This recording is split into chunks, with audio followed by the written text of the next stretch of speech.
You are not failing at happiness. You wake to your phone, to a list, to a small, insistent ache beneath the ribs that names itself in a dozen soft ways. Ought, soon, if only.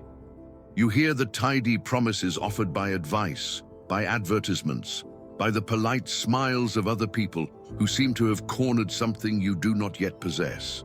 You measure, you compare, you schedule your joy like a meeting. And yet the more you chase that bright guest called happiness, the more it slips from your hand, like water. Here is a felt promise. This feeling of being short of happiness is not a defect in you. It is a perfectly sensible reaction to a particular widespread confusion.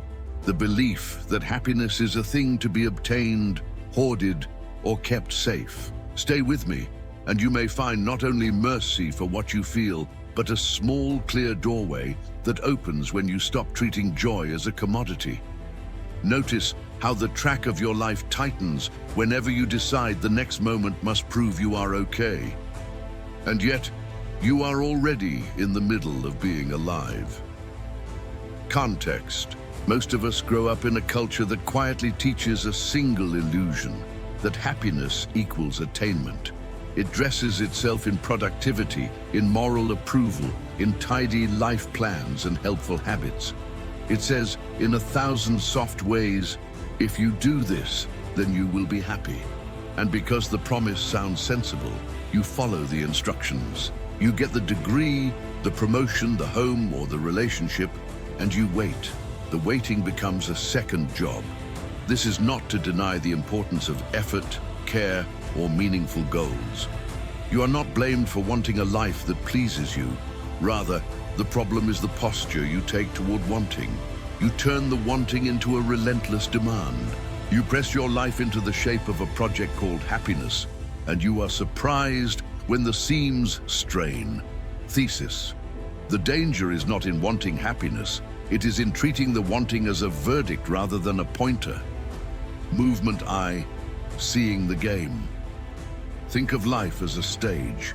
You come on and play a role, parent, student, artist, neighbor. And the applause feels like proof that you belong. The applause is seductive.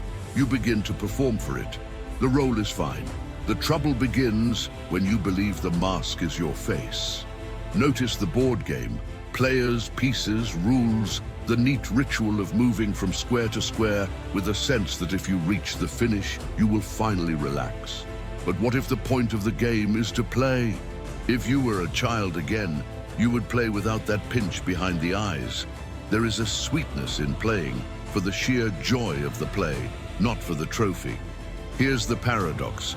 Happiness behaves like a wave on the ocean. The wave is not trying to be the ocean. It is the ocean expressing itself. When you hold the wave and demand it stay, you break its nature. When you allow the wave to rise and fall, you see that the ocean is large enough for both motion and stillness, a mirror and the moon. You look into your life and expect a permanent reflection. But reflections move, and the moon that governs the tides changes phases. Expectation demands a frozen image. Reality gives you a living mirror. Consider the river and the muddy water. You scrub at the surface, thinking clarity must be earned by effort. Yet often the river clears when you step back and let sediment settle. Your frantic scrubbing scatters the silt anew. There is wisdom in allowing the turbid to settle in its own time. A small anecdote might help you recognize the tension. A friend of a friend, call her Mira, once told me she had followed every blueprint for happiness she could find. She had chosen the right city, the right job, the right partner, and she lived by neat routines. Yet each morning she woke with a thin, persistent doubt, as if a silent bell tolling, "Not yet." One evening, she sat on her balcony and watched children play in a puddle of rainwater. They laughed in a way that did not depend on being accomplished. Mira noticed that her life had become a careful rehearsal for a performance called Happy. That night, she allowed herself to play for 10 minutes, to make tea badly, to dance badly. And for the first time in years, she felt a tender, small looseness inside her chest. She did not become perfect. she became present. What we're taught is structure equals safety, plan equals joy. What actually helps is presence, curiosity, and the occasional surrender of the plan.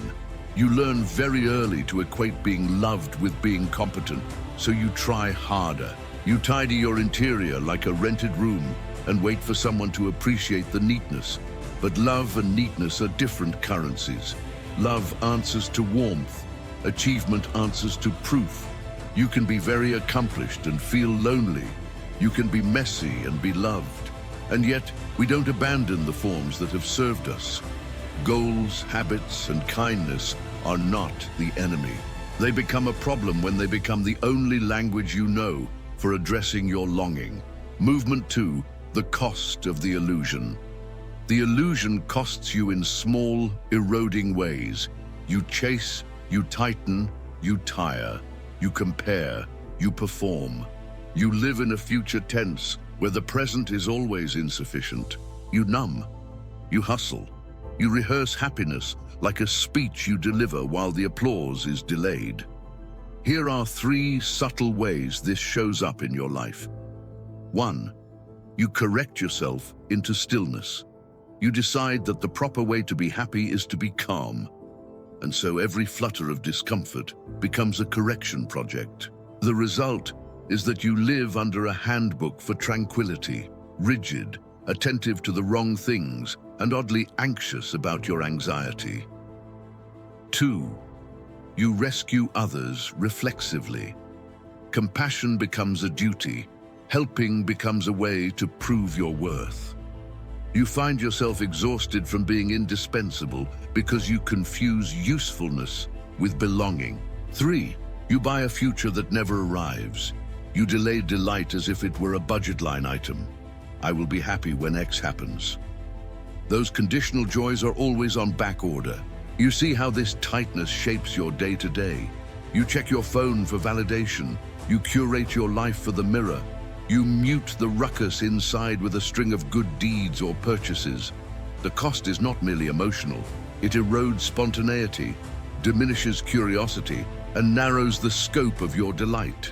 You become a connoisseur of goals rather than an inhabitant of the present. We are taught to think of happiness as a steady state, a plateau to be reached and then maintained.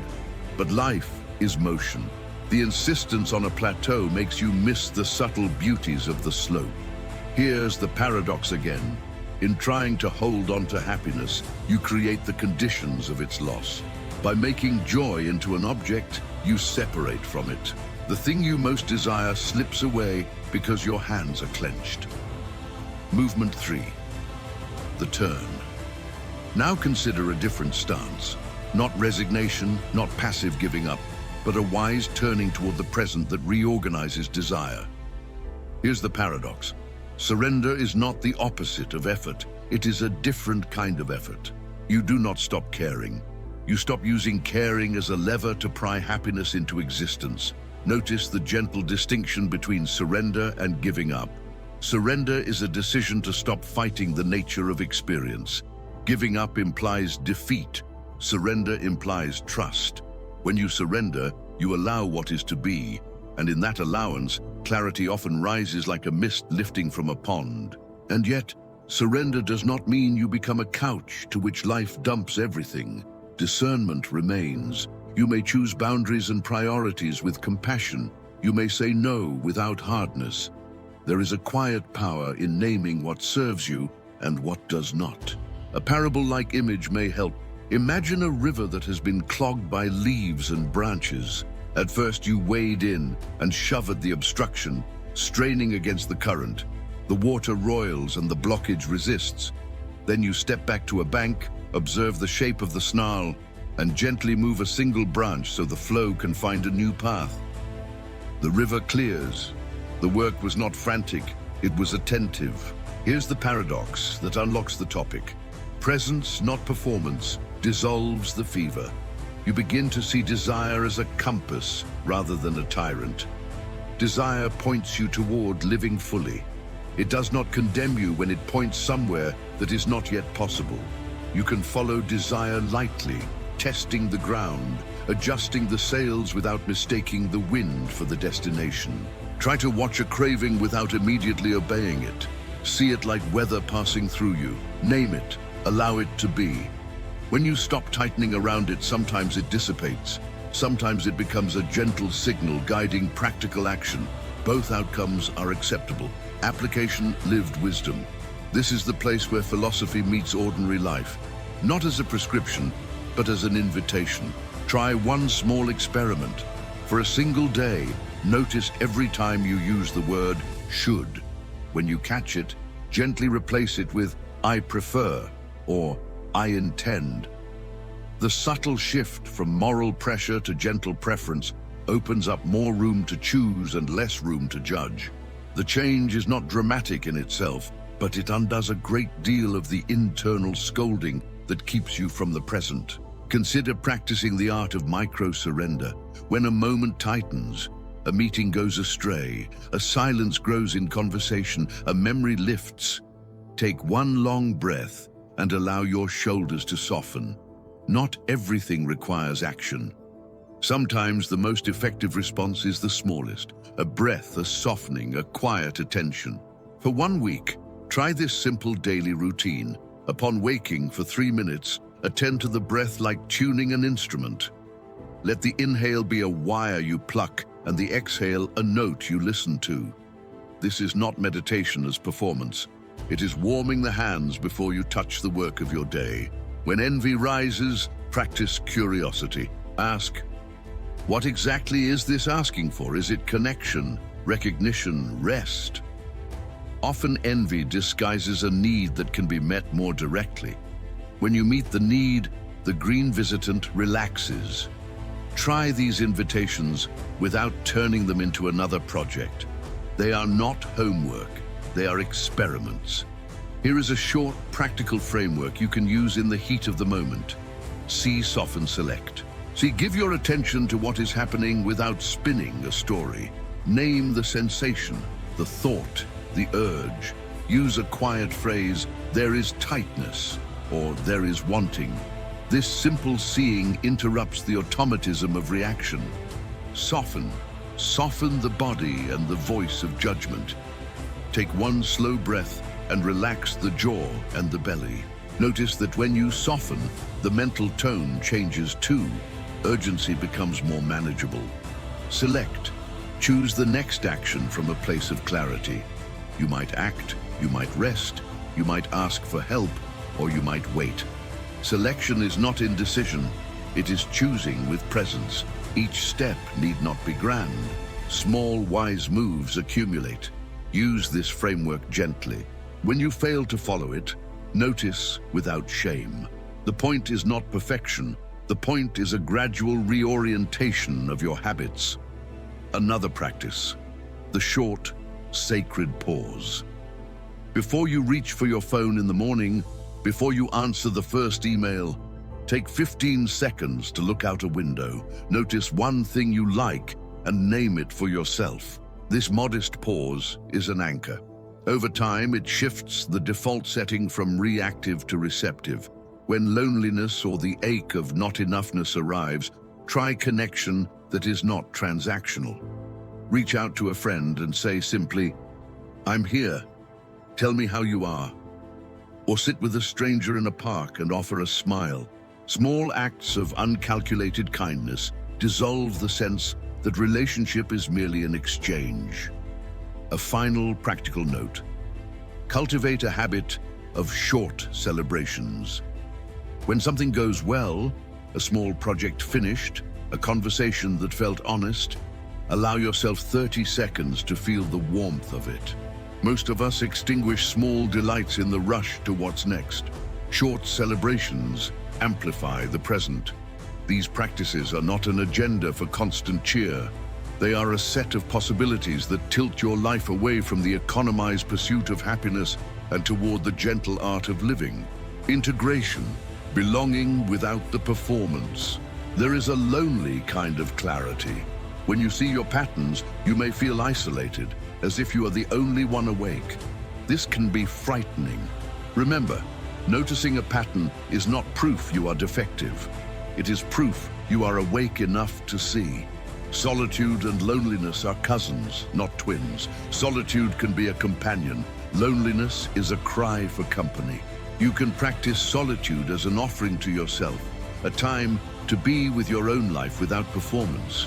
You can also build bridges to others without making their response a referendum on your worth. Boundaries are not walls. They are the polite gates of intimacy. You can say no in order to say yes to what you love. A boundary is an act of kindness toward your future self. As you integrate these shifts, you may notice that belonging loosens its grip on performance. You feel more honest in relationships because you do not need to prove yourself. You give without needing reciprocation as validation. This is the quiet maturity of the heart. You are not late. You are not broken. You are not alone in these ordinary struggles. The world has always been a mixture of ache and beauty. Your task is not to eliminate one, but to learn how to tend both. Crescendo, return. Return with me for a moment to the image that opened this conversation. The small ache beneath the ribs that we name in many ways. Look at it kindly now. It is not an accusation, it is a pointer. It tells you where you hunger, and hunger is not a flaw, it is energy. Why seeking happiness makes you miserable. Alan Watts. Here is the last paradox.